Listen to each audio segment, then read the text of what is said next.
Greetings and welcome to another edition of Top 10 Worst Ofs, the finest, the best of worst of lists, as voted by the consortium of worst of lists, 3 years running. I'm your host for this evening's journey into the heart of darkness, Willie B. Hardigan. And I'm so overwhelmed. My heart swims in blood over the top 10 worst of list for today is just so profoundly inspired and evocative. It's specifically designed for musicians. It's top 10 worst songwriting tips. Now, a lot of people consider songwriting to be an endeavor that's developed around quality of musicianship, a talent or ear for melody, expressive lyrics, a universality, commonality with experiences that people can relate to. Perhaps something that bridges the gap between, a shy person who can't express themselves adequately or appropriately to other people, but can communicate through the edifice of songwriting or performing.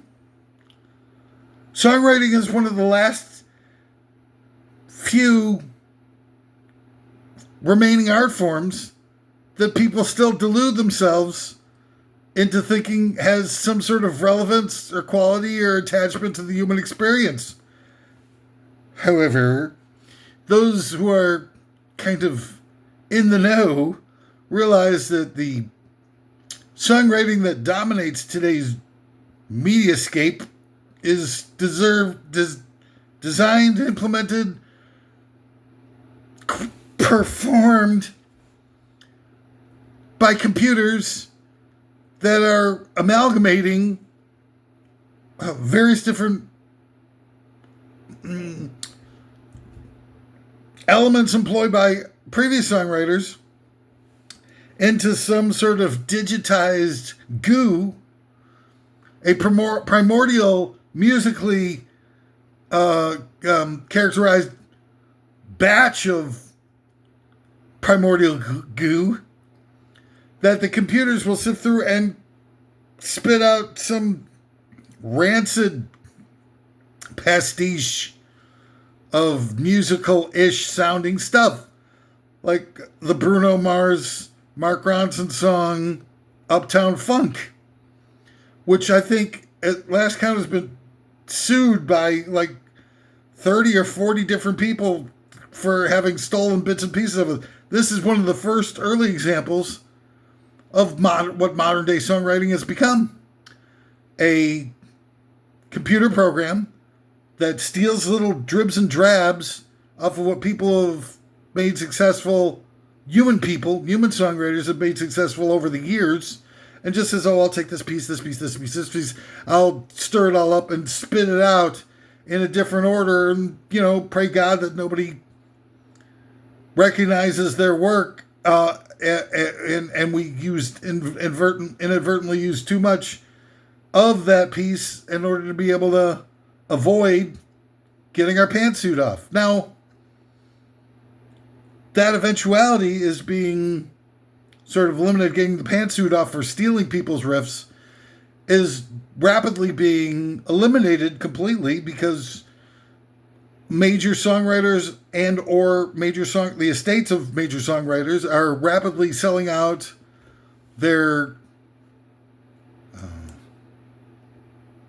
original music to gigantic corporations. Here's a short list. Keep Hypnosis, Hypno, Ding, ding, ding. Wait a second, hang on. You and your short attention span punks will get owned in the very near future by the AI cyberverses and stuff, and you'll be SOL. So you better, learn a little bit of patience now, or you're going to be, you look like this, like me. You'll be like searching around for some obscure thing for a production that nobody pays attention to, and you will be all effed in the A, as it were. Let's try this a form of attack and see if it renders yes. This is good. Okay, so here we go. Oh, that's a different. Jesus Christ. Will you just please, sort of hang tight? Here we go. I got it. Here's a list of major artists that I know of, and I'm just some schmuck hanging around because I got nothing better to do with my life because I look like this and I act like this and I do things like this. So it's very limited. This isn't by any means intended to be or masquerading as a comprehensive list. In fact, I could be dramatically understating it, but I do have seen articles that have revealed the following artists and or artist estates who sold out their publishing catalogs or some significant portion thereof. Bob Dylan, 100% of the publishing catalog to Universal, estimated of $300 to $400 million. Also, Sony acquired his master recordings for an additional $200 million. Neil Young, 50% of his career catalog to Hypnosis for $150 million. Stevie Nicks, a majority stake in her songs to Primary Wave. Imagine Dragons, everything they've done up until now, and this was done at 2 years ago when I wrote this. $100 million. Whitney Houston, her entire catalog to Primary Wave. Disturbed, entire catalog to Primary Wave. The Killers, all releases up to 2020 to Eldridge Industries. Lindsey Buckingham's Fleetwood Mac songs along with the solo material. Barry Manilow, entire catalog to Hypnosis. Richie Sambora, Hypnosis. I think those are the same guys who did all the cool album covers in the 70s. Now they're into like stockpiling a bunch of publishing rights and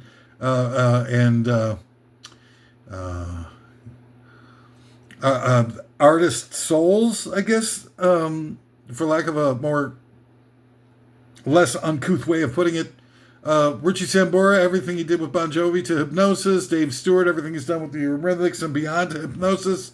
Blondie, 197 songs to Hypnosis. Chrissie Hynde, everything she did with the Pretenders to Hypnosis. Air Supply, a portion of their catalog to Primary Wave. Culture Club, a portion of the band's publishing and master recording to Primary Wave. Devo, a chunk of their catalog to Primary Wave. Bryan Adams' songwriting partner Jim Vallance, his share of the songs he wrote with Adams to Round Hill. Ryan Tedder, songwriter for One Republic and others, sold a chunk of his songwriting catalog to KKR in 2021. Shakira, 100% of 145 songs to Hypnosis. KT Tunstall, 50% of her catalog to Primary Wave. Mick Fleetwood, his share of Fleetwood Mac songwriting to BMG. Ed Roland, all the music he co-wrote wrote for Collective Soul to Primary Wave. Bob Rock, 100% of his rights to Metallica's Black Album and 4 Michael Bublé albums to Hypnosis. Sun Records, including all masters from Johnny Cash, Jerry Lewis to Primary Wave. Massive Attack, 2/3 of their catalog to Brown Hill, Silverchair. Beach Boys, David Crosby, Glenn Tipton, Carol Bayo Sager, Linda Ronstadt, Paul Simon, Patrick Leonard, one of Madonna's collaborators, everything to Primary Wave. Red Hot Chili Peppers, Andrew Watt, David Guetta, Chris Isaac, Princess Estate, almost 50% stake who writes his name and likeness masters of publishing to Primary Wave. Christy McVie of Fleetwood Mac, 115 songs to Hypnosis. Trevor Rabin, 3,528 film cues and songs to Round Hill. The OJ's, 532 studio recordings to Round Hill Music. Tina Turner, The Weeknd, Bing Crosby, Jerry Goffin, Luther Vandross, Mike Scott of the Waterboys, estate to Primary Wave. Jeff Porcaro, the late drummer of Toto, catalog to Primary Wave. Motley Crue, recordings catalog to BMG. Jim Peterick of Survivor and 38 Special, big stake in songs like I They Tired to Primary Wave. James Brown, stake in his publishing to Primary Wave. Bruce Springsteen, 300 songs, 20 studio albums, 23 live albums, more to Sony. ZZ Top, David Bowie, John Legend, Christian singer-songwriter Matt Redman. A partnership with Primary Wave, Nancy Wilson of Heart, a large share of song catalog to Brown Hill Music. Paul Rogers, famous for his time at Free and Bad Company, taking his publishing catalog to Primary Wave. Jerry Beckley and Dewey Bunnell of America, their entire catalog, including songs like Horse with No Name, to Primary Wave. Kenny Chesney, Travis Tritt, Louise Fonzi, the Despacito guy, publishing catalog to Harbor View Equity Partners. Murda Beats, the producer for Drake and Migos. 285 songs to Kilometer Music Group. Def Leppard, Robbie Robertson of the band, publishing name, image, likeness, and recorded music interests to Iconoclast. The estates of Lane Staley and Mike Starr, both now dead members of Alice in Chains, catalog stakes in the band songs to Primary Wave, and the rest of Alice in Chains music, everything else selling to Round Hill. James Newton Howard, movie composer, all the income rights to multimedia music. Sting, Johnny Lee Hooker, Jason Aldean, Neil Diamond, Lionel Hampton, Leonard Cohen, Martina McBride, the estate of Nat King Cole, Swedish House Mafia, Bob Dylan share Traveling Wilburys, country songwriter Ashley Gorley, catalog to Sony and Domain Capital, possibly as much as $40 million. Justin Timberlake, everything to Hypnosis. Julian Casablancas of The Strokes, his Strokes stakes to Primary Wave. Tom Whitlock, composer of Danger Zone and other movie music, sale to Primary Wave. Frank Zappa, Simple Minds. Jean-Michel Jarre, entire publishing catalog to BMG. Matt Sorum of Guns N' Roses, Velvet Revolver, and The Cult, publishing and recorded music rights to Reservoir. Brad Paisley, Lady A. Derek Whibley, chief songwriter of Sum 41, publishing and recording music catalog to Harbor View Equity Partners. Chuck D of Public Enemy, Future, Avicii, Genesis, Phil Collins, Tony Banks, and Mike Rutherford, rights to Concord. Blake Shelton, Joey Ramone, Louis Prima, Huey Lewis and the News, Calvin Harris, sold to Vine Alternative Investments 2020 for an estimated $100 million. Harry Nilsson, Shannon Rubicam, and George Merrill of Boy Meets Girl, about 60 hit songs they wrote for Whitney Houston, estimated $50 to $100 million. Iggy Azalea, Peter Frampton, Keith Urban, Justin Bieber, producer Steve Lillywhite, who share the royalties from albums from U2, Dave Matthews, The Rolling Stones, The Talking Heads, The Killers, Peter Gabriel, Morrissey, and a ton of others to Round Hill. Dr. Dre, Robbie Krieger of The Doors, and the estate of Ray Manzarek, publishing music catalogs, recordings, trademarks, merchandising rights, and income, amongst other things, to Primary Wave. The progressive rock band. Dion, TMS, the British songwriting team, catalog to Hypnosis. Steve Van Zandt, music publishing, music catalogs, and a portion of his name and likeness rights. Tobias Gesso Jr., Grammy Songwriter of the Year, catalog to Hypnosis, number around 40 songs, price undisclosed. Christopher Cross, Warren Cucurullo of Duran Duran and Missing Persons, along with a ton of other artists, with songs going back to the 1950s catalog to Mojo Music and Media. John Sebastian, the guy from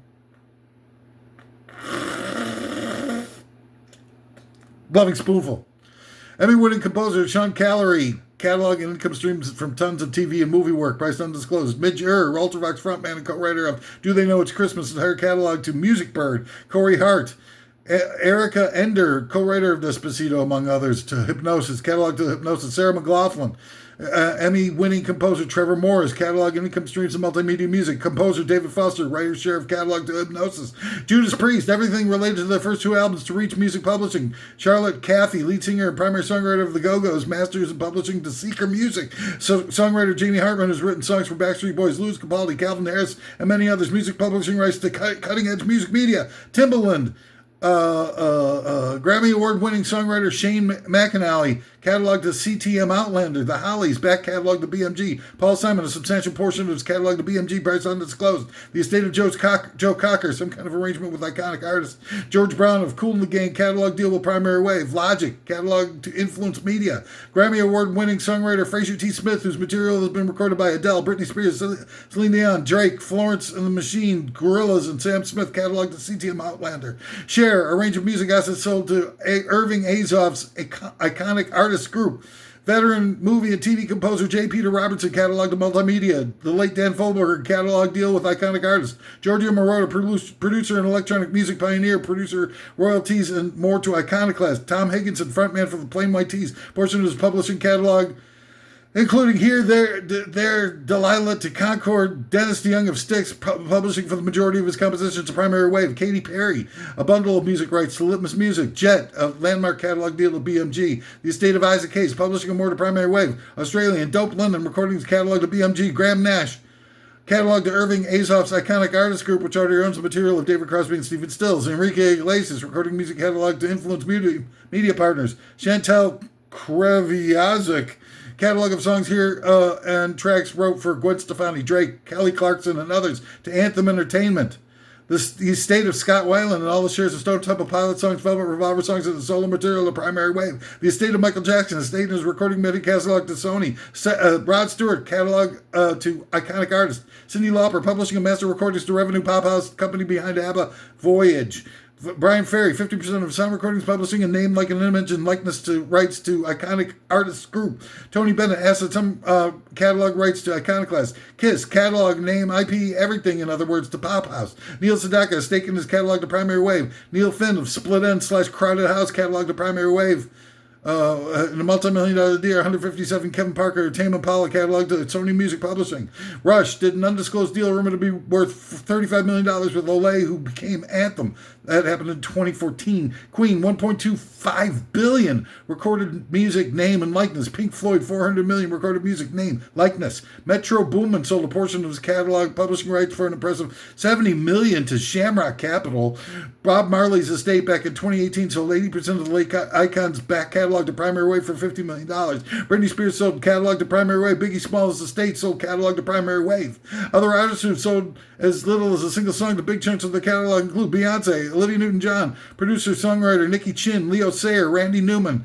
Well, I already had him. Songwriter Lee Willis, producer Bob Resden, Justin Hayward of the Moody Blues, Dave Navarro, Jane's Addiction, Tom Cochran, Boston, Styx, Rihanna, Ariana Grande, Kendrick Lamar, Pat Benatar, Otis Redding, producer, songwriter, performer Jack Antonoff, the guy who writes tons of stuff for Tay-Tay.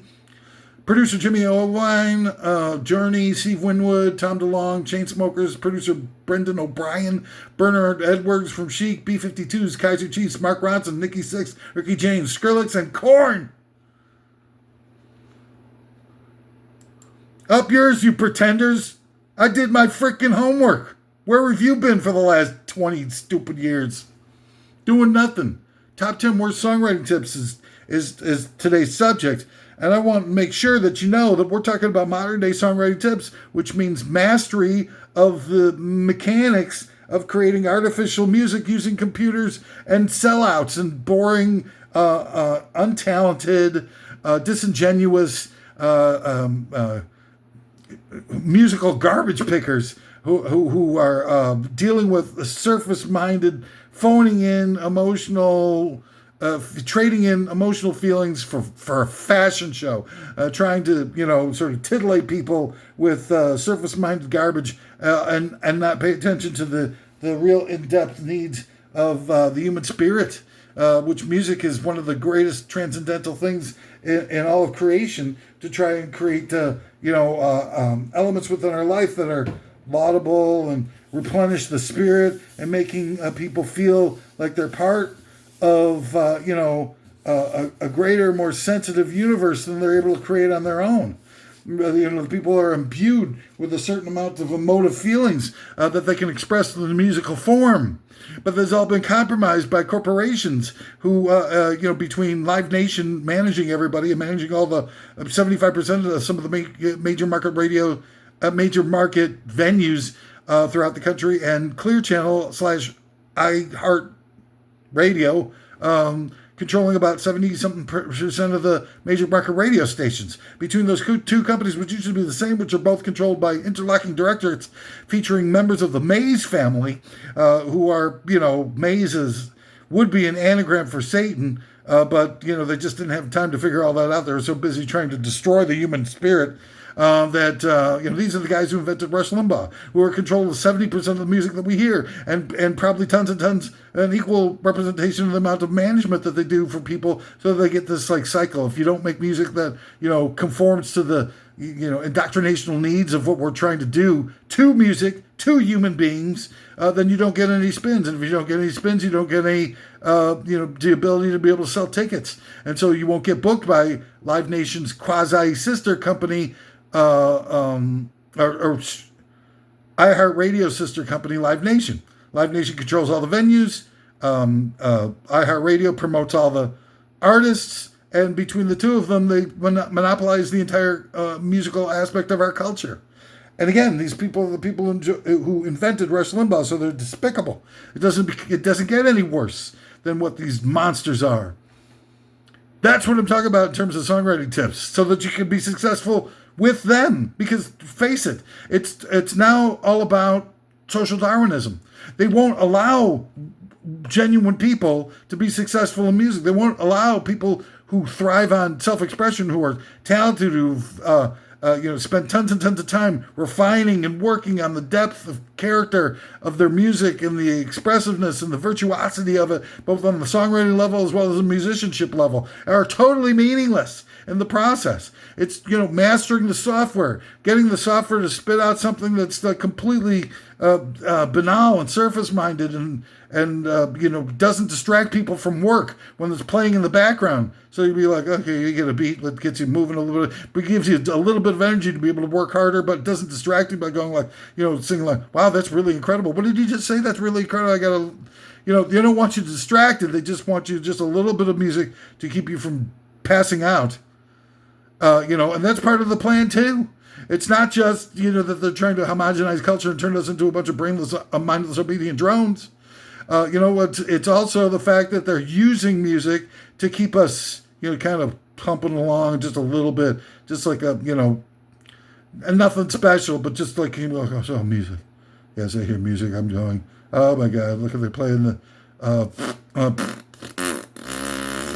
Benny and the Jets by Elton John again for the millionth time in a row. I mean, that's why they do that stuff. That's why they keep playing it over and over again, because they want you dull. They want you pulsing just a little bit to keep you from, falling asleep at your desk while you're doing your work, or your labor station if you're unfortunate enough to be able to work in, one of those sweatshop dilios and stuff like that, and just pump it out automatic, on the assembly line and stuff like that. You get the music kind of pumping, but it's so innocuous. And then you walk through the grocery store and they get the music pumping, and it's it's enough to keep you kind of like somewhat alert, so that you can make your way through the aisle and make as many purchases as possible, but not enough so that you're distracted by the music and it impacts the amount of purchases that you make.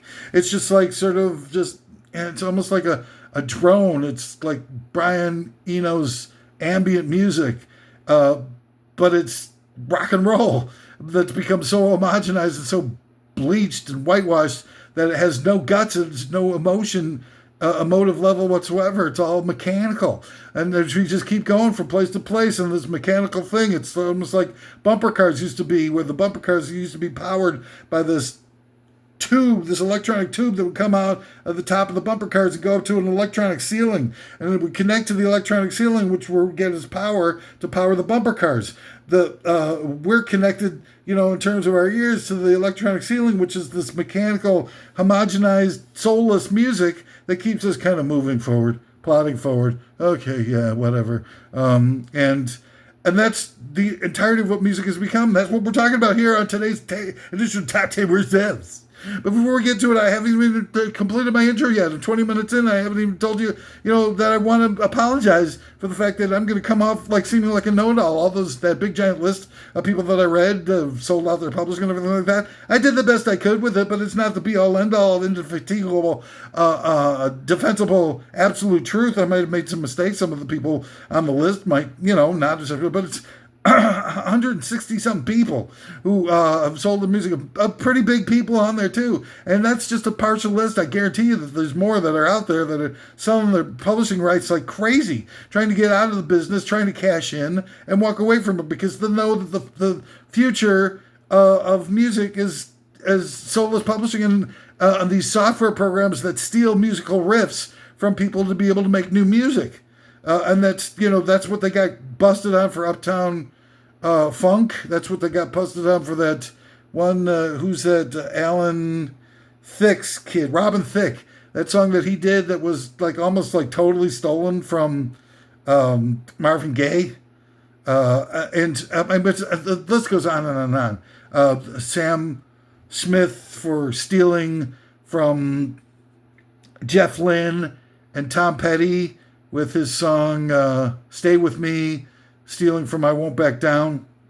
And not only did he get busted for that and found guilty of plagiarism, but 2 weeks later, the Grammy Award people, the NARAS people who run the Grammy Awards, gave him a goddamn Song of the Year award for it.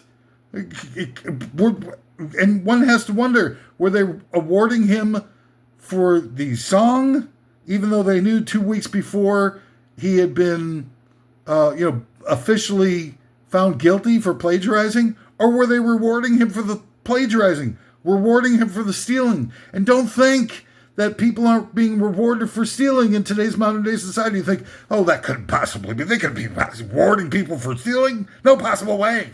But then you look at the Houston Astros, right? And they were stealing signs and won a freaking World Series while they were stealing signs from the opposing team and cheating to win the World Series. And did they take away the World Series trophy from those guys? No. They let him keep it.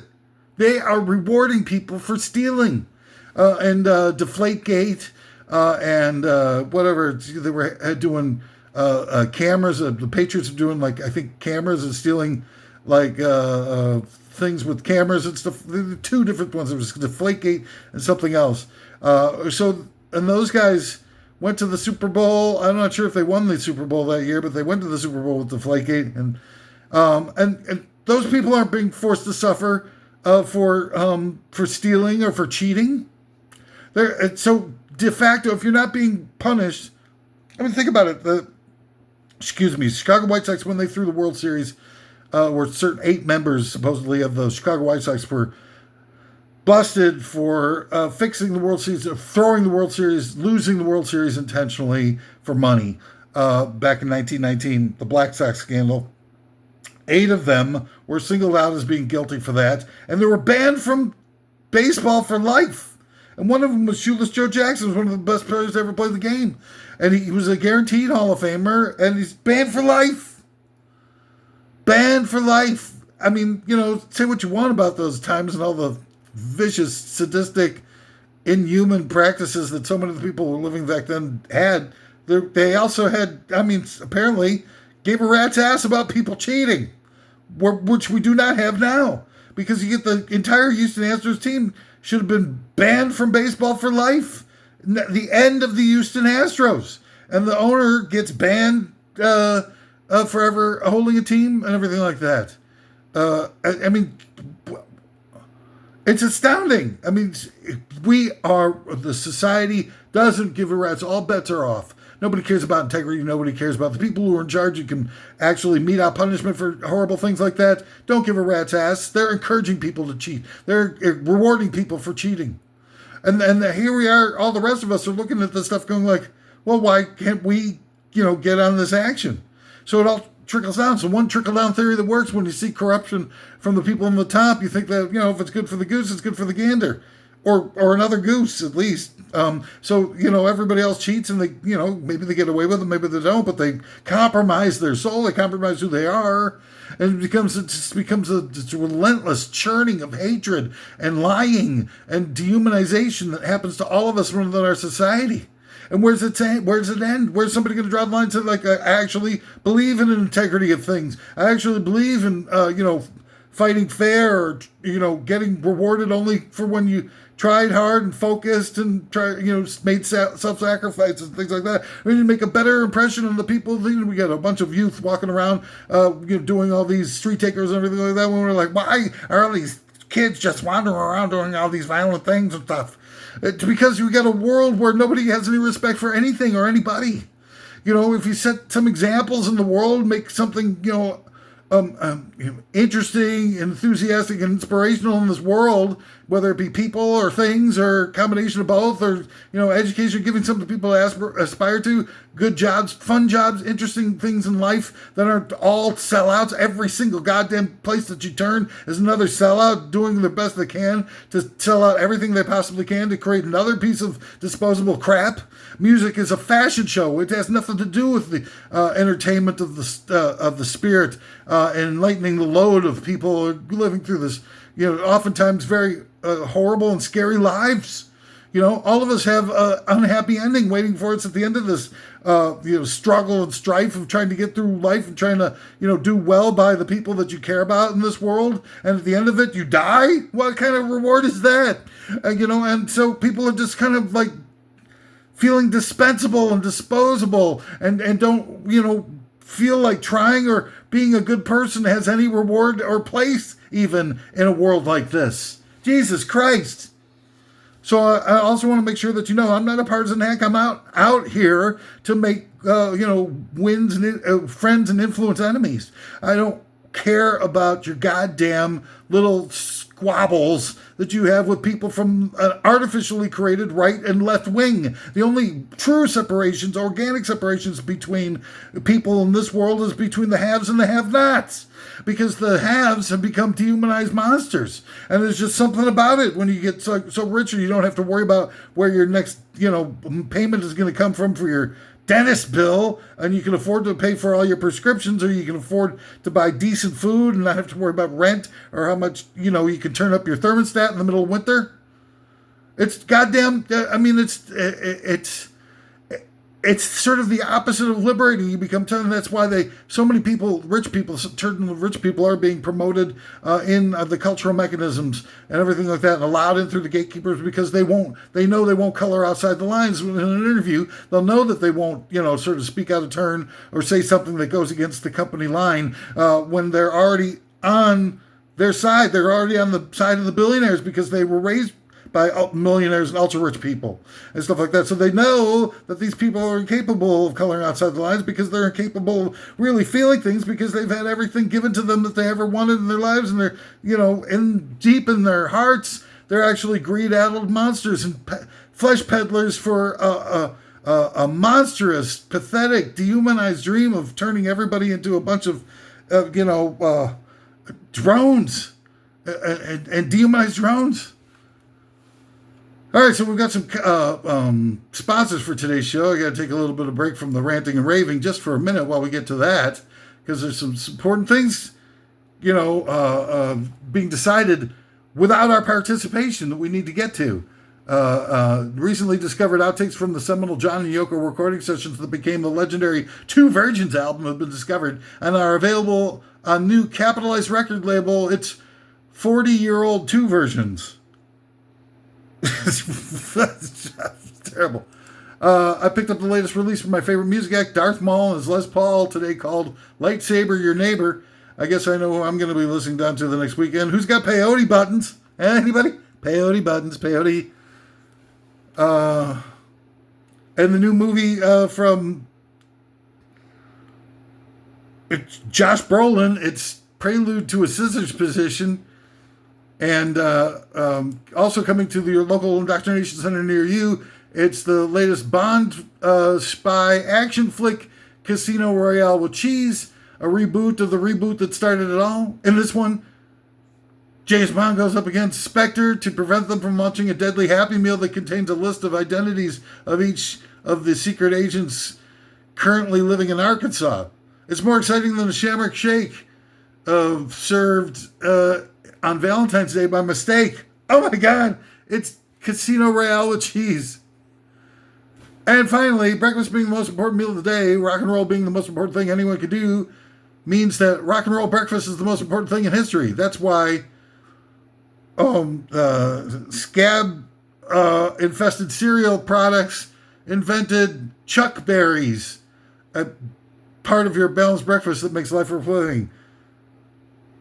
Pick some up today. Chuck Berries, the important cereal. Okay, so anyway, where was I? Oh yes, top 10 worst stuff list today. It's top 10 worst songwriting tips. So it already took me a half an hour to do the frickin' introduction, so I better get right to it, Chantai. All right, here we go. Number 10, top 10 worst songwriting tips. Remember, these are songwriting tips for the modern day a music business, which is, number one, more like a fashion show than it is anything else to do with music. How many costume changes did Tay-Tay have in her Eras tour? That's all people talk about. How many costume changes did she have at your show? She had 12 costume changes, man. 12 costume changes at your show? She only had 11 at my show. What the hell? And then, also the other side of it is it's all computerized. It's all created by computers. The collaboration on music now includes various different computer programmers and people working on licensing deals, people who are working on product placement, and people who are working PsyOps pros who are designing the intellectual component of songs so that it is indoctrinational in nature, social engineering, and purpose. So here we go. Number 10 of the top 10 worst songwriting tips. Remember, of today's modern era, nothing to do with actual music or chords. Like I have the G chord, then I go to the D chord, then I go to the C chord, then I go to the D chord, then I go to the G chord. And then I write songs about what I'm feeling in my heart that I can't express to other people without having to sing them. Because I have trouble talking to people and relating to them. I'm scared, I'm shy, I'm combination shy and scared, I'm shy scared. I'm also have difficulty peeing in public. So there we go. Number 10, check with your Live Nation point person to see what product placement ads you need to include in the lyrics. Come on, this is modern day songwriting 101. Got to get your product placement game tight. Gotta be. Number 9 of the top 10 worst songwriting tips of today's modern day songwriting discipline. Have your PR person set you up as a talentless, artificially manufactured star with all the bells and whistles. So you got to have a fake boyfriend/girlfriend or something like that. You got to be a power couple if you want to go anywhere in this world musically. You got to be a freaking power couple. Machine Gun, get yourself hooked up with Machine Gun Kelly. Don't be a chump. And you got to have, artificially manufactured traits. You got to have some kind of weird thing going on with your hair. You got to have some stupid voice that you use for interviews. You got to act like a dummy. Go to some donut shop and, empty out the contents of your condoms all over the Bavarian creams. All that kind of stuff. You talk to your PR people, they got that all squared away. Now, nothing to worry about. This is only number 9 on the top 10 list. So these are easy money, low-hanging fruit of the new toxic music biz. Number 8 of the top 10 worst songwriting tips. Choose a pre-approved topic for the song from the secretive third-party clandestine propaganda ministry list. Now, you don't want to run afoul of these guys. These are the guys. They aren't A&R, artist and repertoire divisions of music companies anymore. They don't exist anymore. They ceased to exist a long time ago. And lots of what, A&R divisions were associated with in the music business when it was actually somewhat about music were, sort of supporting tours and supporting promotions and things like that. So their artists could get off the ground. You'd find AR people would, Grateful Dead didn't take off. The first couple albums didn't do well at all. Same with Bruce Springsteen. But the A&R divisions, said, look, we got to be calm. These guys, if we stay with them, be supportive, stuff like that, that's going to work out. And the Grateful Dead become the largest touring act of all time. And Bruce Springsteen, the third album, finally gelled. It was Born to Run and became a big star. They gave him a bigger budget to do Born to Run, in fact, than he'd had before for the first 2 albums. So, that's what A&R departments were formerly associated with. But nowadays, A&R departments don't exist anymore. They took them away. They don't need them because the people who are making the decisions of who becomes a star are the PsyOps pros and the third-party outsourced clandestine propaganda ministry that we lovingly refer to as the mainstream media. And they got a whole set of gatekeepers and things like that function the same as AR people. They say, okay, they go to iHeartRadio and stuff, and they say, look, this cheap-ass, phony, plastic nobody needs heavy rotation spins, so you just do that, and they do that. And that's the function of what replaced AR is just guys sending an email saying these are the most disposable phony nobodies and their song is in a foreign language, so nobody will even understand the lyrics. So the intellectual equivalent of zero, Zippo, which is perfect. And so that's gonna be an no hit. You put into heavy rotation and book them across the country in your sister company's live nation venues, so that we can make these people a star. Oh yes, and then get some fashion companies on board, and start buying their outfit, their wardrobe changes for the road. We need at least 14 wardrobe changes for every venue. And that's how it works. That's your A&R department. Number 7 of the top 10 worst songwriting tips. Hire 12 to 15 producers to do all the work for you. You don't need to do the work anymore. The key to songwriting is having somebody else do it for you. They're the ones who know the software. They're the ones who know all the tricks of the trade. They're the ones who can interface with the product placement people and the social engineers and all those different types of people that you need to be able to schmooze, and product placement people and the commercials and everything like that. And they've got the Live Nation contacts as well as the iHeartRadio contacts, so they can get everything played and get you promoted properly. Just outsource it.